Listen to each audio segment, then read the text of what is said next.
Welcome to the Secrets of Saturday Morning Cartoons. Now, if you're a fan of the golden era of cartoons, you come to the right place, as they say.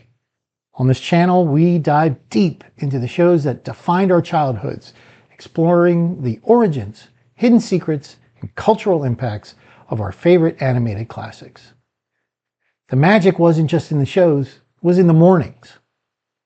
Now today, we're unearthing a prehistoric hero who made us laugh, cheer, and sometimes wonder, how does all that hair even work?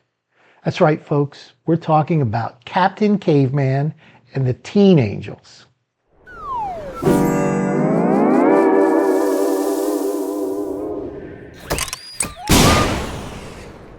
Captain Caveman, or KV as his friends often called him, debuted in 1977 as part of the Captain Caveman and the Teen Angels series created by Hanna-Barbera. The show was a delightful mashup of Scooby-Doo's mystery-solving formula and the Stone Age silliness that Hanna-Barbera fans had come to love. And let's be real, no one could yell Captain Caveman quite like him. The origin of Captain Caveman and his partnership with the Teen Angels is revealed in the opening sequence of Captain Caveman and the Teen Angels. The plot begins with three teenage sleuths, Dee Dee, Brenda, and Taffy, stumbling upon a mysterious block of ice during one of their adventures. Inside, they discover Captain Caveman, a prehistoric superhero who had been frozen for millions of years. Intrigued by the discovery, the Teen Angels thaw him out, reviving the hairy, club-wielding hero from the Stone Age. Despite his somewhat bumbling and eccentric personality, Captain Caveman quickly bonds with the Teen Angels and joins their mystery-solving team. His superhuman strength, wacky gadgets hidden under his body hair, and his trusty club, which could do everything from flying to smashing through obstacles, made him an invaluable, albeit unpredictable ally. Now let's start off talking about the talented voice actors behind these iconic characters.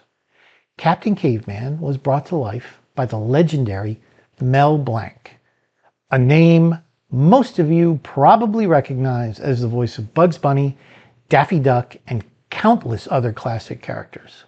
His deep, gruff voice and exaggerated delivery made Captain Caveman one of the most memorable heroes of the era. Like many characters of the 1970s, Captain Caveman was born out of the superhero craze that dominated TV and comics.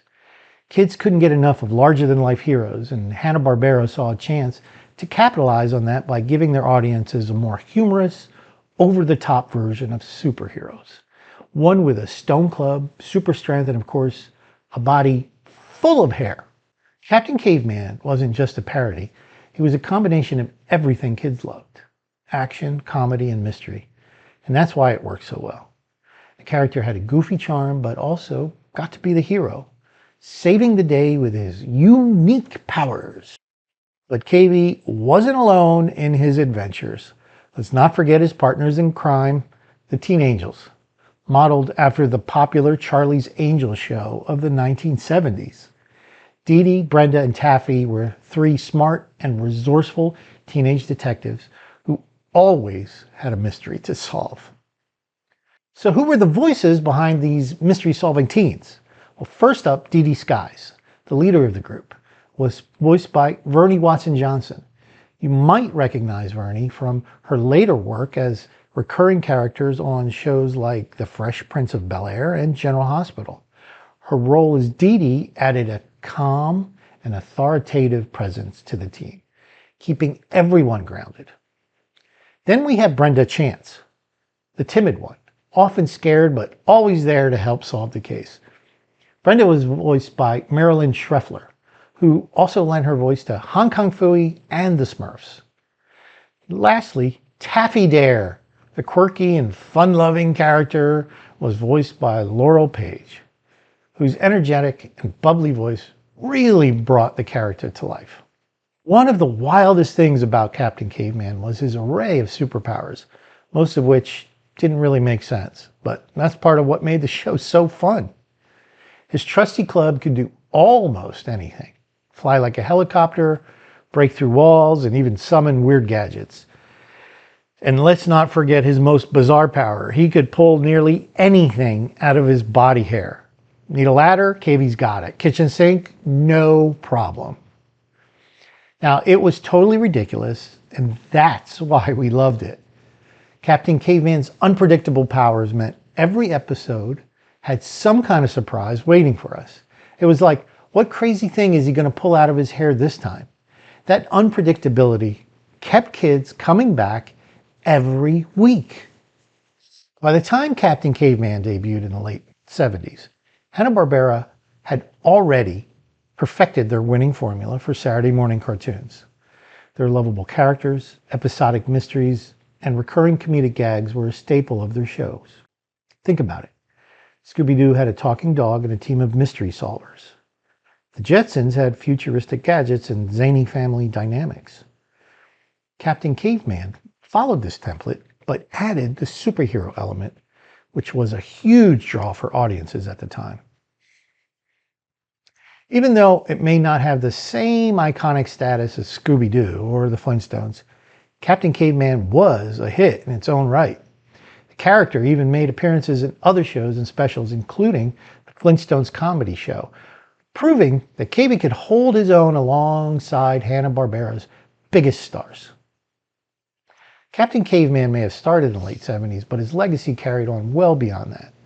He popped up in various spin-offs, including the Flintstones kids in the 80s, where we got to see a younger, slightly less hairy version of our favorite hero. More recently, he made an appearance in the 2020 film Scoob, voiced by that hilarious Tracy Morgan.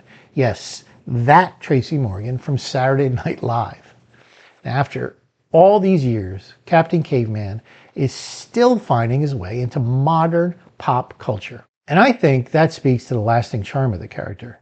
Captain Caveman is goofy, sure, but there's something timeless about a bumbling hero with a heart of gold. He's the underdog we all root for. And even though his powers are kind of ridiculous, his courage and enthusiasm make him the ultimate cartoon hero.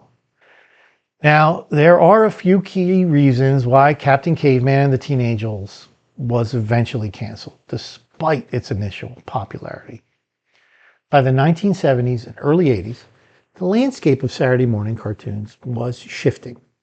While Captain Caveman and the Teen Angels was popular during its run from 1977 to 1980, the superhero mystery-solving genre, which was a huge hit during the early mid-70s, began to lose steam in favor of other formats like action-packed cartoons, think He-Man and Transformers, and more colorful, fantasy-driven shows like the Smurfs. So the demand for solving and superhero parodies like Captain Caveman was waning. And by the time Captain Caveman aired, Hanna-Barbera was producing numerous similar shows with many overlapping elements, such as the mystery-solving aspects of Scooby-Doo or the caveman and prehistoric themes of the Flintstones. The market was becoming saturated with Hanna-Barbera's programming, and audiences may have experienced some fatigue with the studio's output. Captain Caveman and the Teen Angels relied heavily on the same approach to all its episodes. Each week, the Teen Angels would find themselves solving a new mystery, with Captain Caveman using his bizarre powers to assist them. While this formula was fun and lighthearted, it didn't offer much narrative depth or variation, which may have caused it to lose appeal over time compared to more dynamic shows. As the 1980s began, newer, fresher cartoons with more action, better animation, and innovative storytelling were entering the Saturday morning lineup. Shows like The Super Friends, He-Man, and G.I. Joe were shifting the tone of children's programming, providing more intense storylines and action sequences, which made Captain Caveman's comedic and somewhat repetitive style feel outdated. Additionally, by the early 1980s, there was a general shift happening in how and when cartoons were consumed. Cable television was on the rise, and networks began experimenting with cartoons at different times of the day, which impacted the dominance of the Saturday morning block. This change, along with evolving tastes in animation, contributed to the show's cancellation. While Captain Caveman didn't last as long as some of its Hanna-Barbera counterparts, its character remained memorable enough to make appearances in later shows, spin-offs, and even more modern films like Scoob. Ultimately, the show's lighthearted tone, combined with changing trends in children's programming, led to its cancellation. So what is it about Captain Caveman that makes him such a memorable character? Maybe it's his outlandish superpowers. Maybe it's the fun dynamic with the Teen Angels.